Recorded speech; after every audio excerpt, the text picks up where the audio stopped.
બોલીએ સિયાવર રામચંદ્ર ભગવાન કી જય।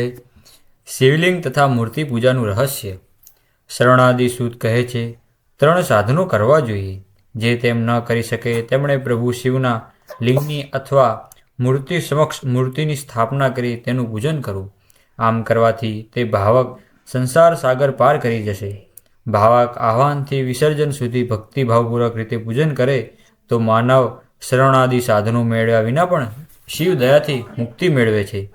અનેક લોકોએ માત્ર મૂર્તિ અથવા લિંગ પૂજન કરી મુક્તિને પામ્યા છે। મુનિ શૌનક કહે છે, બીજા દેવોની મૂર્તિની જ પૂજા કરાય છે, જ્યારે શિવજીની લિંગ અને મૂર્તિ બંનેમાં પૂજન કરાય છે। તેનું કારણ શું હશે?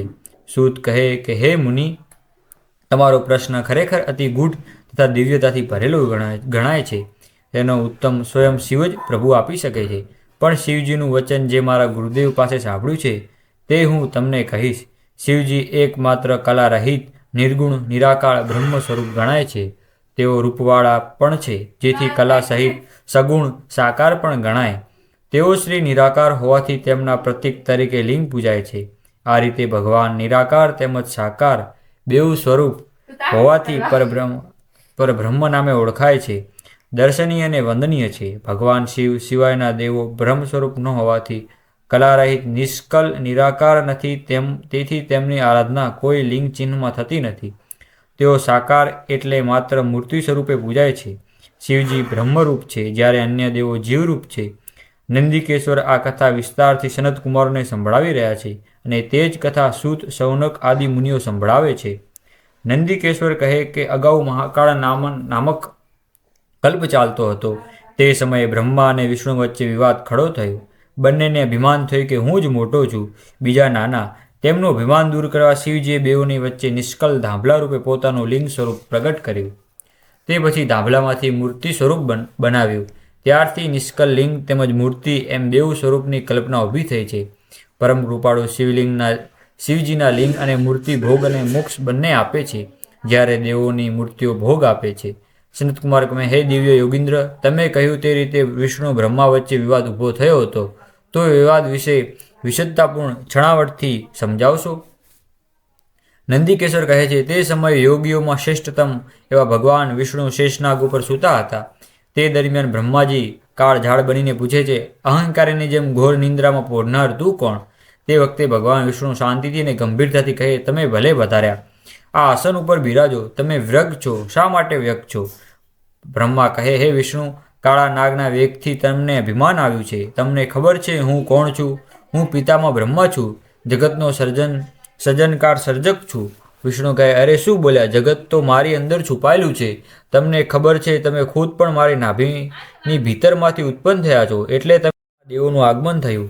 તેમણે મહાદેવને દંડવત પ્રણામ કર્યા, સ્તુતિ કરી, એટલે મહાદેવ પોતાના ગણો દ્વારા તેમને પાસે બોલાવ્યા। પછી મધુર અને મંગલ એવું ગંભીર વચન કહે, પુત્રો, તમે ક્ષેમ કુશળ છો ને? મારા શાસન વહીવટ આ જગત તેમજ સઘળા દેવોએ પોતાના કર્મો યોગ્ય રીતે કરે છે, કેમ? બ્રહ્મા અને વિષ્ણુ વચ્ચે ભીષણ જંગ મંડાયો, તેથી હું અજાણ નથી। હવે હું તેમને શાંતિના માર્ગે લઈ જવા માટે આવું છું। તે પછી મહાદેવ ગણોને આદેશ આપ્યો, સરસ મજાનો રથ સાબદો કરો। પાર્વતી તથા અન્ય ગણો સહિત તેમણે પ્રયાણ કર્યું। તેઓ તક્ષણે યુદ્ધના સ્થળે પહોંચ્યા। અદ્રશ્ય સ્વરૂપે તેઓ યુદ્ધને નિરખી રહ્યા હતા। અસ્ત્ર શસ્ત્ર અથડાતા તણખા ઝરી રહ્યા હતા। હાકલા પડકારા થતા હતા। સુરાતનના સુસવાટા બોલી રહ્યા હતા। વાતાવરણ પણ આ યુદ્ધ સ્તબ્ધ હતું। મહાભયંકર પ્રલય થવાની શક્યતા નજર સામે હતી। આમ આ સ્થિતિ વધુ ચાલુ રહે તો અનર્થ થઈ જાય। કરુણાસાગર દીનદયાળુ પરમ કૃપાળુ કૃપાનિધિ શિવજીના હૈયે દયાનું ઝરણું વહી ચાલ્યું। તેમણે તે ઘડીએ અગ્નિના મોટા વિશાળ ધાભલાનો આકાર ધારણ કર્યો। તે પછી તેઓ બંનેની વચ્ચે નિષ્કલ સ્વરૂપે ઊભા રહ્યા। આ જોઈને બ્રહ્મા અને વિષ્ણુના શસ્ત્રો શાંત પડી ગયા હતા। યુદ્ધ થંભી ગયું, તણખાઓ શમી ગયા। બંને આશ્ચર્ય મિશ્રિત ભાવે પરસ્પર તાકી રહ્યાને પૂછવા લાગ્યા, આ અદ્ભુત આકાર શેનો હશે? તે શું હશે? અરે આ ધાભલા ઉપર અને નીચેનો છેડો ક્યાં છે તે આપણે જાણવું જ જોઈએ। તે ઘડીએ જ વિષ્ણુએ વરાહનું સ્વરૂપ ધારણ કર્યું। તે ધાભલાના મૂળ શોધવા કામે લાગ્યા। બ્રહ્માએ પણ હંસનું રૂપ ધારણ કર્યું। ધાભલાનો છેડો તો શોધવો જ પડે ને। હંસે ઉડન કર્યું, ઊંચે ગયા। વિષ્ણુનું વરાહ સ્વરૂપ પાતાળ સુધી પહોંચ્યું। ઘણા ખાંખા ખોળા કર્યા, આમ તેમ ફર્યા, ઊંચા નીચા થયા। ધાબલાનો છેડો મળી શક્યો નહીં. બ્રહ્માએ આકાશેથી કેવડાનું ફૂલ ખરતું દીઠું. બંને પાછા ફર્યા. ભગવાન સદાશિવે સ્મિત લહેરાવ્યું. બંને દેવો ઉદ્યમ નિષ્ફળ ગયો હતો. તેઓ છેડો શોધી શક્યા ન હતા. હા, સદાશિવના માથાના ડોલનથી કેવડાનું ફૂલ ખર્યું હતું. બ્રહ્મા કેવડાનું ખરતું જોઈને પૂછે કે હે પુષ્પોના મહારાજા, તું ક્યાંથી પડે છે? કેવડો કહે, જેનો આદિ અને અંત તમે શોધી રહ્યા છો તે ધાબલાના મધ્ય ભાગમાં હું ઘણા સમયથી રહું છું. જો કે હજી સુધી મારી યાત્રા પૂરી થઈ નથી. બ્રહ્મા તેને સમજાવે, તું મારી સાથે ચાલ અને વિષ્ણુને કહી દે કે બ્રહ્માએ ધાબલાનો ઉપરનો છેડો શોધ્યો છે. તેનો હું સાક્ષી રહ્યો છું. ચાલ આગળ થા.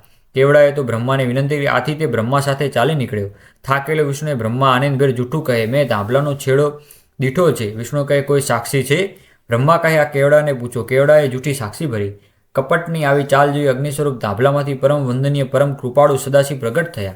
તેમને જોતાની સાથે બ્રહ્માજી દોડ્યા, ચરણમાં ઝૂક્યા અને ભાવપૂર્ણ રીતે વંદન કર્યા. તેઓ કહે, હે દયાળુ દેવ, આપ પ્રસન્ન થાઓ. પ્રભુ, કૃપા કરીને અમને ક્ષમા કરો. આપની દયાથી જ આ બધું બન્યું છે. પ્રભુ મહાદેવ કહે, વિષ્ણુ, તમે તો સત્ય કહ્યું છે. હું તમારા પર પ્રસન્ન છું. હે વિષ્ણુ, મારી ભક્તિ તમને પ્રાપ્ત થશે.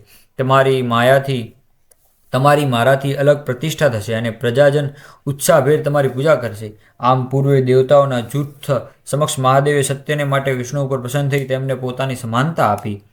નંદીશ્વર કહે, તે પછીના ક્ષણે જ બ્રહ્માના ગર્વ ઉતારવા પ્રભુ મહાદેવે તેમને ભ્રમરોની વચ્ચેથી ભૈરવને પ્રગટ કર્યા. તેને આજ્ઞા કરી કે હે વત્સ, તું અબઘડી આ તલવાર થકી બ્રહ્માની પૂજા કર. તરત ભૈરવે તલવાર ઉઠાડી તેને તલવાર વડે બ્રહ્માનું પાંચમું મુખ કાપી નાખ્યું. શિવશંકર ભગવાન કી જય હો.